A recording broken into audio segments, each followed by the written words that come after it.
Welcome once again to this September edition of the Devil's Advocate series. Welcome, Rochelle. Thank you, Dan. Good to be here. It is good to be here. School has started, whatever that looks like for you. For me, it's a hybrid model, and we have about one third of our students who are coming in person 2 days at a time, and then about two-thirds of our students who are remotely learning from home. And it's been a little messy, but we're making it through. And my work as a coach is definitely focused on helping teachers, working with teachers on really how to manage those three groups of students, the two hybrid groups who are coming in person, and then of course the at-home learners. And it's been a challenge to say the least. And what we want to talk about today, I think, has a lot to do with that work, which is educational technology. And I understand that you are still doing distance learning with students, and so you are working remotely now. You Yeah. have, I think, the fortunate position of being at home to do it. I know some teachers have gone back to school and they're teaching remotely from their classrooms, but Mhm. how have the first couple of weeks been for you?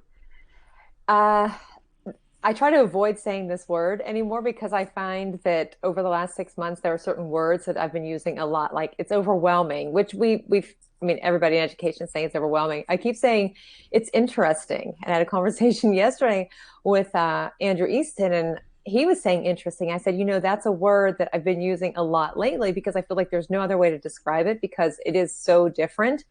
And being from like in my school, some are teaching from the classroom. I will go in and teach from the classroom at some point, but for now, it's just balancing the different devices. And we are 4 days synchronous, Wednesday is asynchronous.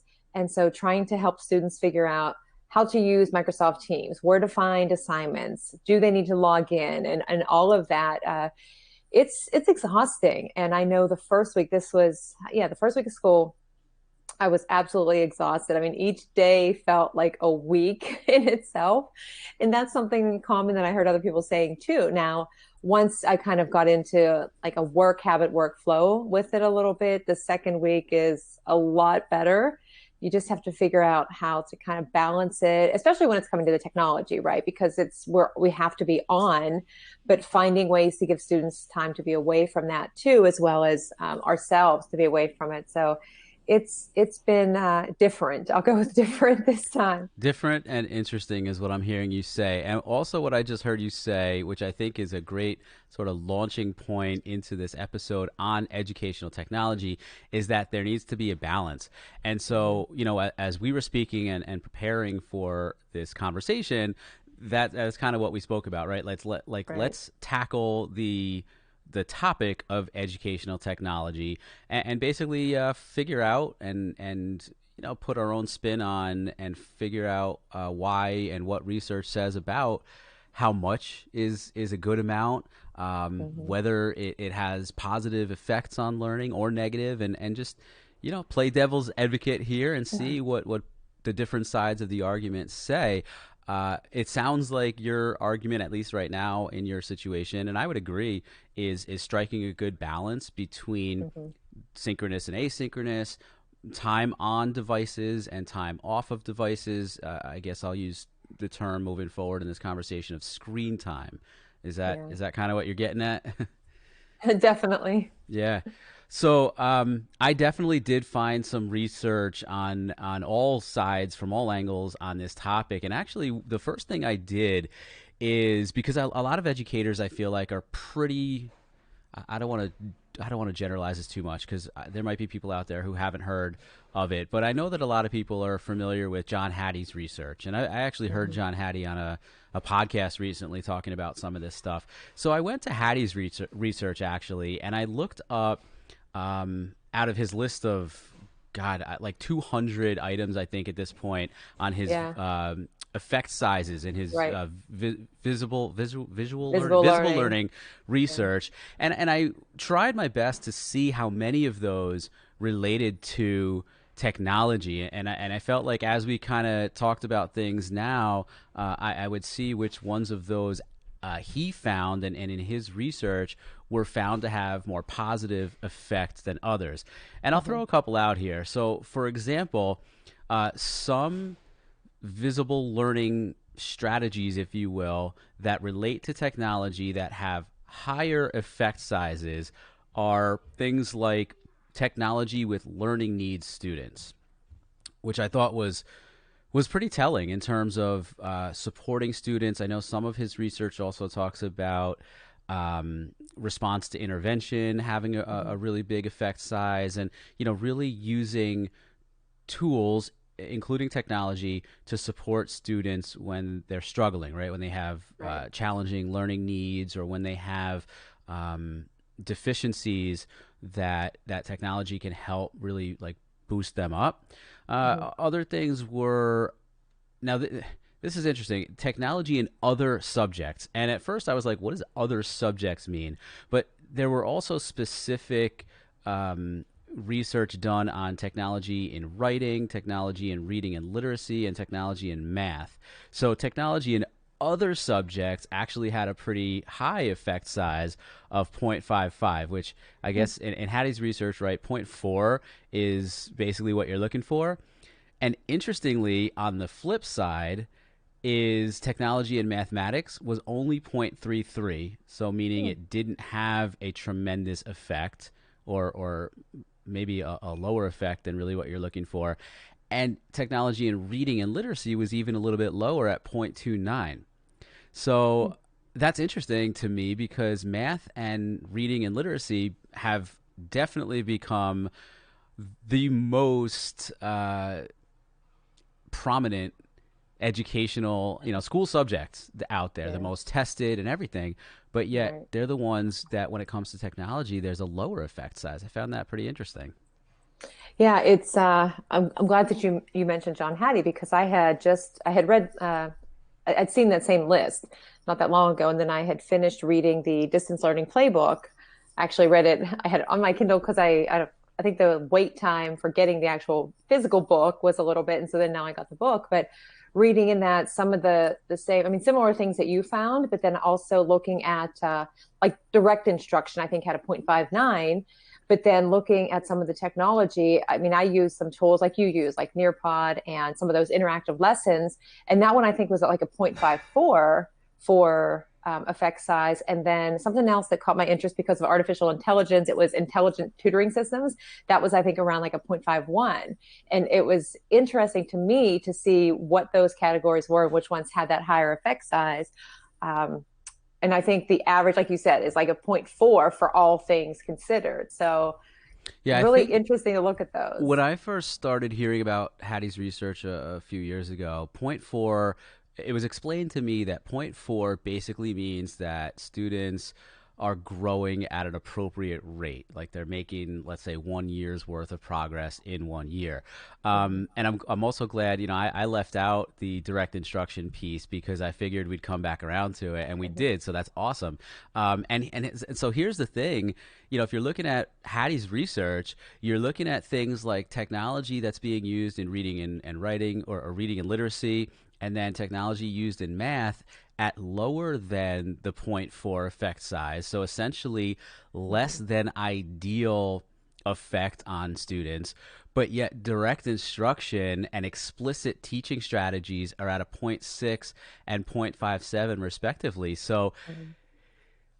I guess what I'm wondering, and you mentioned Nearpod, and I also wanted to throw out here that when we talk about educational technology, that's one that I think of, not even because it's one that I use a lot, but I know it's one that you use a lot, and I think that's Mhm. how we met in person, at least Yeah, for the first it time at a is. Nearpod Right. Pioneer Summit. So we love our technology, right? And Mhm. it's you're an ambassador for several products. I am. We present on educational technology a lot. Uh, you're doing your thing with ISTE. We're all about our technology, but I think, to boil it down in a nutshell, what I glean from Hattie's research anyway is like, yeah, okay, you can use technology, but if you're relying on it too much, it's probably not going to be as effective as you want. And as long Right. as you're really mixing in that solid direct instruction with those explicit teaching strategies, that's really the way to go with it. Yeah, I totally agree. And since you mentioned ISTE, I went through starting last November, the certification process to become an ISTE certified educator. And I mean, I've been using technology for, I mean, a long time, but in my classroom, more so over probably the past 10 years. And when I started, it was just kind of trying to give students extra opportunities and finding games. I mean, teaching Spanish, I wanted them to kind of self-direct and choose some activities, but I didn't really look in great detail at what each tech tool was doing. I was just kind of grabbing a lot of different ideas and letting the students interact with them and see what happened. But now, when I was going through that process, actually over the last couple of years with the work with ISTE, looking at the different frameworks that are out there for bringing technology into the classroom, but putting together my portfolio over the past couple of months leading up to the beginning of August, it was really it was time consuming to go back, which I really enjoyed it, to see the different ways that I've used it over the last couple of years and think through, like, why was I using this specific tool? Or is there something that I could have done that was totally not technology that would have led to a greater impact for students? And to really think through the process. Like, it's great. The technology is great, but, learning first, technology second, pedagogy first, technology second. So to give myself that chance to think through, especially now moving forward, what is the true purpose? And there are so many tools that are out there, and we can't necessarily be focused on this one tool because, as we well know, they don't stay around forever. I mean, some of them we hope that they do, but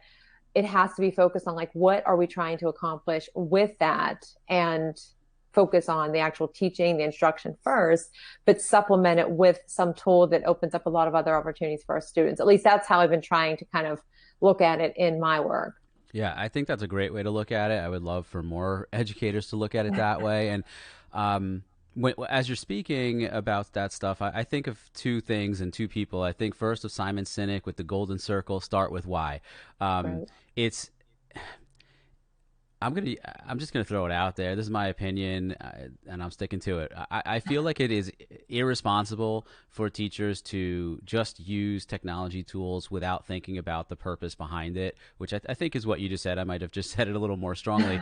Um, I'll get back. I'm going to get back to that in a second because I have some Okay. thoughts about that. I also think about someone like a Dr. Monica Burns who talks about tasks before apps. And what Mm-hmm. you just said makes a lot of sense. It's like, let's think about what we want our students to do before we just dive right in and throw technology and different programs at them. And, that's a part of UDL, right? Universal Mm-hmm. Design for Learning, and backwards planning. So I think that's really sound practice as well. What I wanted to say also about the piece that we were just talking about in terms of being irresponsible, let's say, about just jumping right in with the technology. I feel like right now, at the beginning of the 2020-21 school year, it's almost what we have to do. So I just said we're irresponsible if we do it, but I'm also saying we kind of have to do it right now. And here's why. Here's why I say that. In my experience at my school, I still feel like there are plenty of teachers out there who aren't comfortable yet with the kinds of technology they need, especially in the hybrid model, right? If Right. you're expected to be connecting with students both in person and at home, you need a good device and you need a good program that'll allow you to do that. And I'm just gonna say, in my school, we don't have those devices. So a lot of teachers have computers that don't have cameras and don't have microphones. So literally, they can't. So Right. I think right now there are good reasons for why teachers may want to jump right in with the technology first and explore it and learn it and play with it and get their students to use it without really having a super clear picture of where they want to go with it. And I hate saying that, but I think it's true right now. Moving forward, a couple months from now, I don't think that's going to be the case. But I do think right now a lot of Well, teachers have to kind of dip their toes in the water and get used to using some of these tools. yeah, and I agree. Like, it's especially even when the schools were closed in the spring. I mean, you kind of had to do the same thing, right? You in most cases thought you're going to be out of school for 2 weeks and then weren't really sure. I know in Pennsylvania, it was kind of like, okay, is it 2 weeks? All right, it's another 2 weeks, or it's one week. And then are we going to have this decision? So it's the rest of the year. And I think in that case, a lot of teachers, including myself, even though I know a lot of different tools that are out there, trying to figure out what is the best way that I can continue teaching Spanish and STEAM and do all of the things that I was doing in my physical classroom space in the virtual classroom space. And I felt like I had to just kind of, I don't want to say fill the time, but I missed out on, those interactions and having students create. And so I was trying to grab a lot of new ideas and try them. But then, of course, it led to a lot of people being overwhelmed, especially, I mean, teachers, myself, of course, students, with all of the different kind of tools that teachers were using. And I think it was great that teachers were taking the initiative to like find new ideas and bring them into their classroom. But of course, the flip side of that is if students have 8 different teachers and each teacher is using, I mean, like for me, 2 to 5 different tools, depending on, I mean, not every single day, but that's a lot of tools. Moving forward, I mean, it's beneficial for students to have those kind of interactions and opportunities through the technology, but especially now at the beginning of this year, as you mentioned, I wonder as well if some teachers were thinking they were heading back into the physical classroom and getting everything ready, and then all of a sudden find out, you know what, we're distance, not even hybrid. And so you have to think fast. Okay, I wanted to do this, or I normally do this at the beginning of the year, but I can't. So what do I do? And then looking for a lot of the ideas out there. So yeah, That's an it's amazing route to take our conversation, I think, right now, because I think I hear among connected educators out there that teachers can't really continue to think that they're going to be able to do what they would normally do in person or with a hybrid model, with those students who are coming in person than at home. And so I guess what I'm wondering is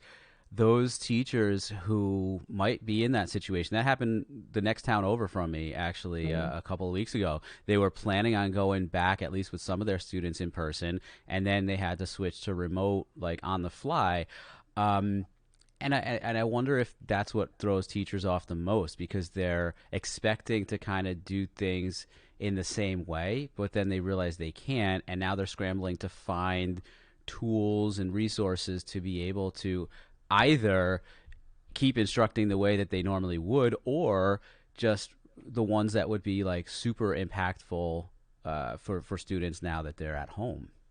Yeah, I agree. And one thing that I said too in the spring was like when we had this new opportunity to take some chances and try some new things at the end of the year because we were in the situation we were in, I was curious about myself as well, heading back into our schools. Like if we went back into our physical classroom, would I be going back to doing all the same activities and using the same materials that I had been the last time that I was there? But then of course now at the beginning of this year, it's been a challenge a little bit because in my mind, just as an example, teaching the Spanish alphabet at the beginning of the year, there are certain things that I do with that when I'm in the classroom. I mean, I'm spelling the words for the students, have different activities for them to do, but in this virtual space, it's been more difficult for me to really think, how do I make those connections with them? And came up with some interesting ideas in the last week or so of using some different tools, actually a podcasting tool for doing the alphabet. But I found myself kind of getting back into this is what I was doing, or this is what I need to do because I've always done it this certain way. And it's hard to kind of get back out of that again, which the first week is where I was kind of really struggling with that. And then as the second week came on, I'm like, okay, I don't need to do this the same way I was in the physical classroom. So what do I do? Where do I go from here? Yeah, it's definitely new, right? What were the words you used before? Interesting and different. So Interesting and different. And I yeah. know I've said interesting a couple of times. I'm trying to get away from that, but it is. I mean, every single day there are, and I'm sure that every teacher out there that's teaching, I mean, whether you're in person, because it's not the same. Your classrooms are not set up the same with the distancing, and using different tools and materials like hands-on materials in your classroom. That's different.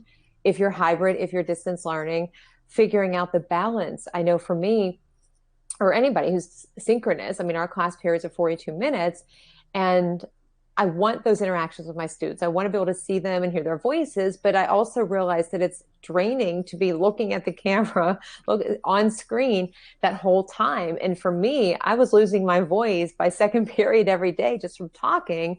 And then it made me really think like, I don't need to be talking the whole time. They need an opportunity to do some different activities that are away from the screen. And so I need to really invest time in figuring that out.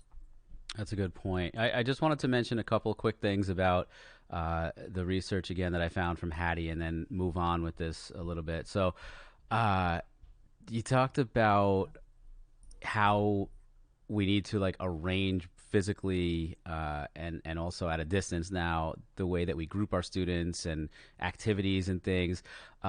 Interestingly, technology in small groups, and I'm not a, that's not too specific, but technology in small groups, Hattie found, had a 0.21 effect Oh, wow. size, so not very effective. And you know what had a 0.01 effect, and I think is very relevant for what we're talking about here, technology in distance education. Wow. And again, I don't know exactly what that means. I'd have to really, really read like the full research report rather than just going through these different whatever they call it, the list of Right. visible learning things. But technology in distance education had a zero point zero 0.01 effect, which surprises me a lot because if you're learning at a distance, Hmm. how do you do it without technology? And therefore, why would it be Yeah. so ineffective? I don't know. Right. Yeah, that is a curious point. I'd be interested to know more about that too. Yeah, I'm not sure. Uh, when I think of distance education, I mostly think of higher education, and I think I've said this before. I have a master's and a doctorate degree that have been done completely 100% online, virtually. Hmm. So when I see something like that, that really like throws me for a loop. But then I also see that technology with college students is at a point four too. So something Hmm. is working in terms of distance learning and technology for college students in general, but only a zero point zero 0.01 effect for distance education. I don't know. I don't know. As you're talking about that with how do you do the distance learning without the technology, I think back to when I went to Penn State, my undergrad. And over the summer, I took a course. It was American history. I think it was like a part one of a series of courses that they offered just because I couldn't fit it in my schedule. And it was a distance learning course that I had the book and the course materials were sent to me at home over the summer. I think I had to make one or two phone calls to check in, but everything that I did, I sent through the mail. So it was typed on paper through the mail. And then at the end of the course, I had to go there and actually physically sit for the exam. So it's interesting to think, there's interesting to think back to all those years ago, the distance learning. I mean, the technology involved, it was learning from a distance, and there really wasn't that much technology involved at that point. I mean, paper, but now you're right with all of the different programs and degrees that we can get and have access to online. Just I don't even we need a whole other episode to talk about all the Mm-hmm. possibilities for that, for learning that that have opened up for people who wanted to kind of further their career or get a different degree, and with time and schedule, all of that, trying to figure out how to balance it, having access to all of that online is hugely beneficial. Of course, this could be another episode. Of course, there's also the pushback that it's not the same as being in person and getting that education too. So I don't want to open up that part of the Well, actually, I'm conversation, glad you did, but and we can still kind of keep that relevant to this episode. I think in terms of the educational technology, because to play devil's advocate, let's say, right? I mean, yeah, it's obvious again that you and I are big fans of technology and how to use it in the classroom, as long as it's being done the right way, and as long as, like we said before, there's a purpose behind it. But I definitely found research out there that really is not so supportive of technology and talks about how potentially it could even work against students. So, mhm, for example, this is a report that came from the MIT Technology Review, and when it comes to technology, I yeah, trust MIT. They refer to some surveys and studies in here, even from other reputable organizations like Gallup. So, for example, a recent Gallup poll or a recent Gallup report found that 89% of students in the U.S. from third through 12th grade say they use digital learning tools at school a few days, at least a few days a week. Makes sense, Mhm. right? I mean, Right. that's a vast majority of students, and clearly now in COVID times, it's at least that many. Um, but further, oh, I should point out that let's see, among administrators and principals, 96% fully or somewhat support the increased use of digital learning tools in their schools, with almost as much support, 85%, coming from teachers. So just like you and I, Yeah. definitely administrators and even many teachers out there do love their technology. So that's some of what MIT found. However, they also found that there's maybe some negative aspects to using technology, or too much technology. So, for example, Right. this report came from the National Education Policy Center at the University of Colorado on personalized learning. It found, quote, questionable educational assumptions embedded in influential programs, self-interested self-interested advocacy by the technology industry, serious threats to student privacy, and a lack of research support. So definitely some skepticism there. Yeah. There, a little bit later in this report, they talk about how a a heavy dose of technology uh, at best really does not help, and that it found that technology is of little help in bridging the skills divide between advantaged and disadvantaged students, which actually gets us back to some of what we talked about last month in terms of the inequities that Right. digital learning and technology present. And it even talks about flipped learning there, Hmm. that basically there are surveys out there among students that saw no benefit to flipped learning. So, uh, as with much research that's out there, there's clearly people who are also finding that technology doesn't help as much Hmm. as we'd like to think that it would. Yeah, I just even thinking about the distance learning in the last couple of weeks, and even over the last couple of years too. It's not just specific to this year, but things that I notice, the negatives. I mean, and I've read too. I've been reading a couple of different articles. Like there was an article on Edutopia not that long ago that was talking about why integrate technology in your classroom, and then there have been articles about here's the pros, here's the cons, and some of them that I've definitely noticed, like this, it can be distracting for students. The disconnection from social interactions if you're using too much technology. But of course, in this distance learning, I mean, we needed to be able to have those interactions, like you and I able to talk right now through and technology. and we And just won't so, even mention all the technical difficulties we had before we actually got to record.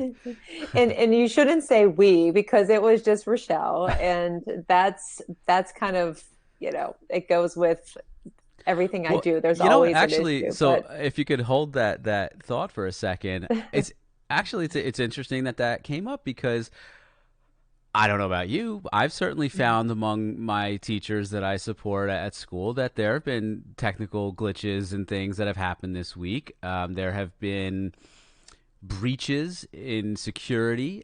We yeah. actually, our technology director just emailed everyone to say, look, once you get your students enrolled in Google Classroom, shut you got to shut the join code so that Hmm. more students can't join, because I think what they're finding is that students, once they join, will give other kids who shouldn't be joining the class code, Right. and therefore the Google Meet link, and now you have anyone joining in your Google Meet, and they could bomb you, or right, is that what it's called, Zoom bombing Yeah. or whatever. Zoom bombing. Yeah. So it it can present problems in terms of technical difficulties, in terms of getting it in the wrong hands, and having the technologies and the devices be misused and mishandled. So it is important, actually, I think, that we bring that up, because sometimes on your best day and your plan A, when that doesn't work, you got to Right. have something to fall back on.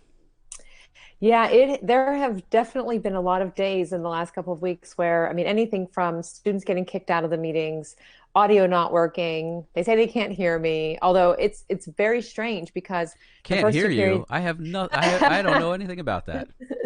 Yeah, yeah, I shouldn't even bring that one up, but that like it's very curious. The first and second period can hear me absolutely fine. The fourth period, they all say, I can't hear you. And then the rest of the day, it's fine. And so is it that period of the day that there's a problem? Is it, I mean, if everybody else can hear me, I don't know what the problem is.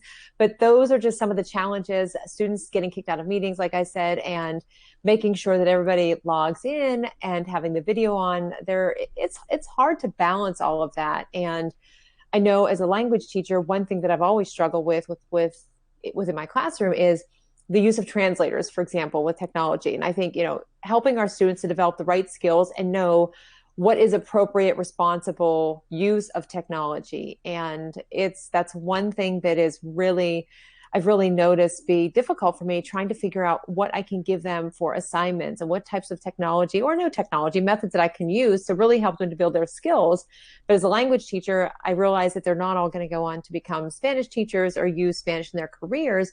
So I want to do something else to help them be prepared for the future. And looking at research and looking at statistics from World Economic Forum and knowing the skills that our students will need, I know that in addition to teaching them Spanish, I need to help them to build those different skills. And I read something the other day too that said that I think 42% of all jobs will change significantly by 2022, which that used to seem so far away. And that was from the World Economic Forum. And they're looking at, I mean, it was focused on Generation Z and how many students are interested in technology careers in the future. And even in my class, I mean, I'll do surveys to find out, but just because they use devices and we think that they have all the skills, they don't. And so finding the right opportunities and the right tools, not just to help them build those skills, but I mean, all the benefits that there are of using technology, which we could go into all those too. But there are definitely pros and cons. And so, as educators, it's really hard to kind of go through the whole sorting process. And you mentioned Simon Sinek, and I have the book like over my right shoulder because I refer to it often. I always ask the question, why? What's the purpose? What's this going to help me do differently or better? What opportunities is it going to create for my students? And, I haven't always thought through a lot of the choices I've made when it comes to technology, but I'm getting better at it. And I know that a lot of teachers are really investing time in it. And it's a learning process for all of us. There was a lot there that you said, and I don't know if you Sorry. know. The other day, you and I were on a call where someone was actually sketchnoting, and I was thinking as you were talking, not just you, but me too. Like this whole conversation, I'd almost feel bad for someone who was trying to sketchnote because we've gone all over the place. But I led you into talking about for a couple minutes there some sort of negative aspects of educational technology, and then you came back around to the benefits. So I'm going to sort of take that and run with it and just kind of do the same thing. I just wanted to mention a couple more of the sort of downfalls of technology, and then we'll get back and sort of wrap up with, I guess, our take on what this all means for education. We talked about this a little bit before with Hattie's work, but same report from MIT that I was referencing a minute ago. College students who use laptops or digital devices in their classes did worse on exams. Eighth graders who took the Algebra 1 online did much worse than those who took the course in person. And that's very generally speaking. It doesn't necessarily come down to like individual students. So again, I just want to point out that it's important to know your students and know not just their skills and their deficiencies, but how they learn best. Because if you Right. could have students who are thriving in distance learning and learning from home and learning with technology, Mm-hmm. and then some students who are really struggling with it. Another thing that the MIT report pointed out is that the dangers of relying on technology are particularly pronounced, say that 5 times fast, in Yeah. literacy education and at early grade levels. So if you're listening out there and you're, teaching elementary and preschool students and you're helping them get into literacy and learning how to read and write, at early stages, may not be the best idea to introduce technology to do that. I'm not like telling you what to do. I'm just research shows it may not be the best. Um, Right. and here's something interesting because we haven't talked too much about like motivation and how technology plays into that, but MIT says that in addition to sapping motivation, technology can drain a classroom of the communal aspect of learning. You mentioned that before about that social interaction, that when Right. you get students on their devices more and more, it takes away from that socialization and everything, the classroom discussions, the Socratic seminars, those things that can work really well. And here's what's going to help me come back around and for me sort of wrap this up. The MIT report also says that allowing students to choose the topics they'll learn about can also lead to serious gaps in knowledge for children who don't know much about the world, or even for those who do, which is also supported in Hattie's research too, which shows that there is not a very large effect size. I don't know the number off the top of my head, although I have a printout right next to me. I printed it out. That's how nerdy I am. Um, there's not a great effect size when it comes to allowing students to choose what they want to learn about, which I find fascinating because I really Mhm. love the idea of things like Genius Hour and passion projects. Yeah, me too. But interestingly, Hattie's research says, nah, it doesn't really affect things too much.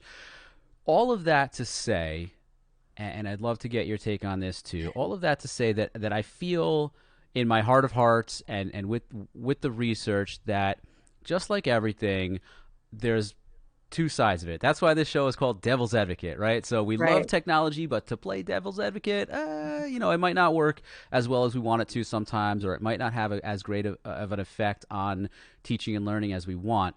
So to me, it comes down to it's like dieting, right? Everything in moderation. You have Yeah. to do it in increments, in chunks, in small amounts, whatever you want to call it. But you have to know how and when to really mix it in, and again, get to know your students on such a deep level that you can hopefully tell whether or not it's going to work for them. Yeah, I'm thinking whenever you were, well, a little bit ago, you were talking about like Genius Hour and passion projects. I was thinking project-based learning and just what an impact it was on my students to be able to choose. But I was also thinking about when we started doing things like that, that it was difficult for students to figure out what they were supposed to do. And that was uncomfortable for them. What do I create? What do I look up? What am I interested in? I said, you can pick anything. So Yeah, it's interesting. Like when you think about that, how students a lot of students get lost, and I've experienced that too when it comes to passion projects. So again, you think about how impactful direct instruction is. Again, Hattie says it's about a zero point 0.6 effect size. That's pretty significant. yeah. So it's tough, right? It's tough because learning can be very self-directed, and some students and adult learners even can thrive on that. But Mhm.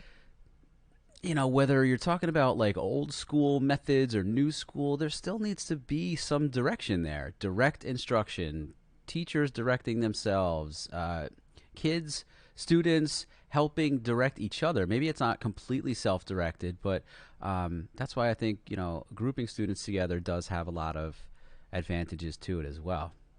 Yeah, the peer-to-peer feedback and just those collaborations really. And I read something the other day too, and I wish I had it handy to pull up the actual statistics that they showed about the benefits of students working with peers. But just from my own experience, using things like station rotations in my class where each group was working on something. In some cases it was just hands-on. Sometimes I gave them materials and I said, okay, make up a way to practice, and other stations were using some digital tool. And then I didn't have my own station to do direct instruction with them because I was just moving around the classroom. But from observations, just seeing how students were building skills in so many different areas, especially when it came to the relationships in the classroom and facilitating that in those different ways where they had to work with different students and they were strong in one area and you could see their excitement for being able to explain something to a peer, or if it was even just using some technology and they weren't sure about how to do it, having that support too. So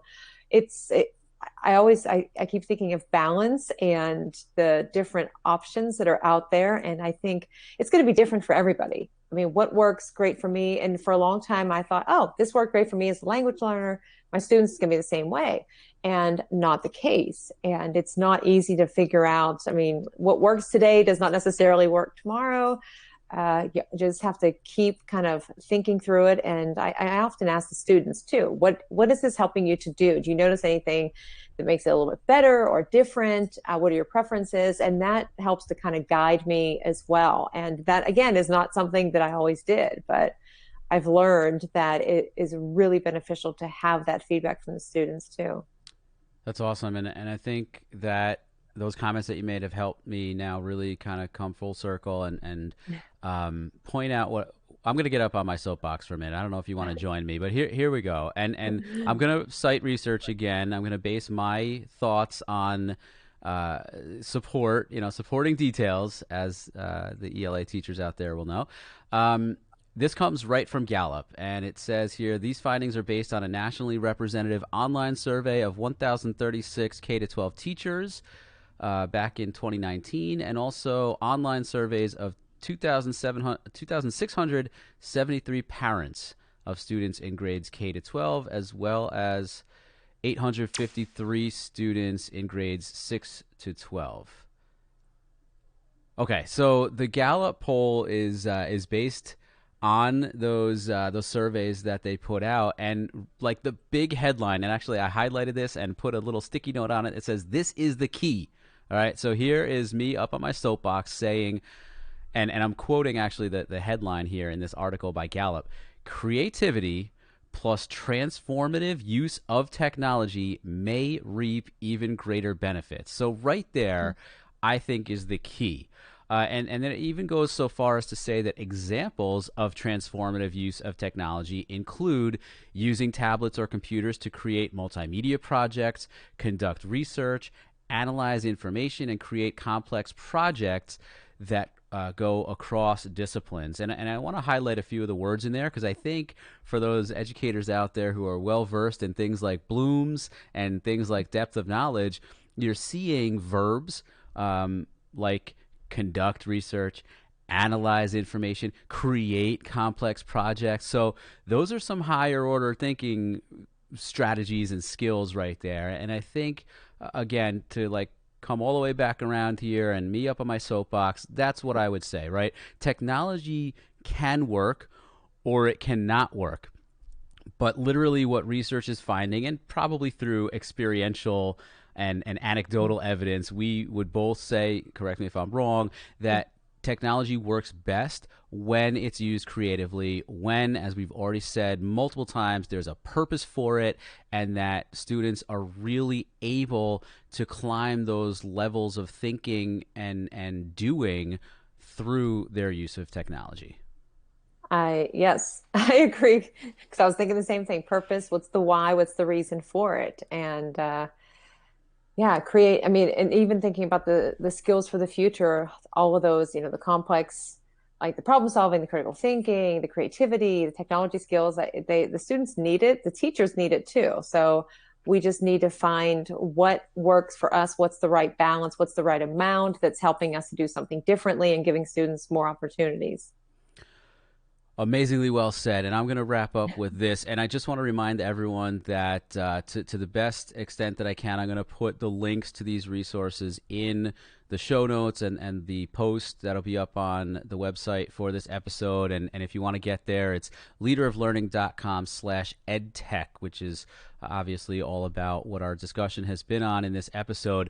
I want to leave you with this, and this also comes from this Gallup article and the Gallup's research, is that K to 12 teachers who frequently make assignments that require students to think creatively are much more likely than other teachers to observe higher order cognitive skills in their students. So again, using the technology correctly and making the students Mhm. climb those ladders of higher order thinking is the key. And finally, Classroom creativity also corresponds to more engaged and more confident learners. Teachers who practice creativity in learning are much more likely than their counterparts who do not practice this to say their students often take responsibility for their own learning, meaning they feel confident about their ability to master difficult material, they're willing to take risks, and display a strong desire to learn more about the subjects taught in school.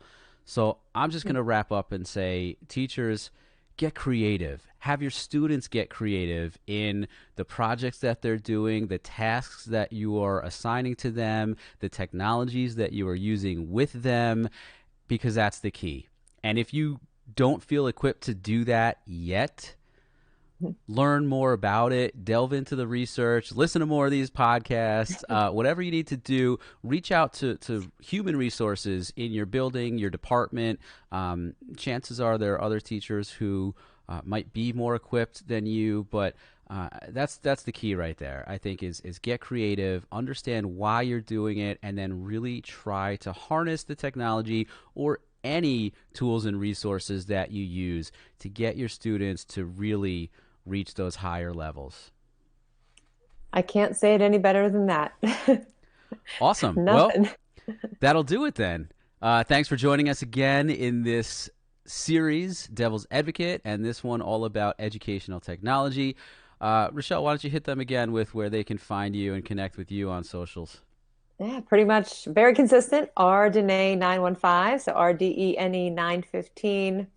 Instagram, Twitter, email, blog site.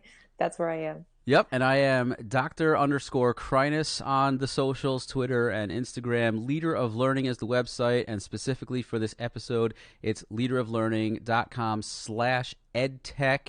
And also, just a reminder, and man, I feel bad I haven't gone and responded yet, but we did get one response on our Flipgrid from last month's episode that we did on school reopening. But if you would like to send us some video feedback or audio, because Flipgrid is all about the audio now too. If you don't want to be on camera, that's fine. Find us at Flipgrid, flipgrid.com/Devil's Advocate. Thank you so much for joining us, and we'll see you again in October.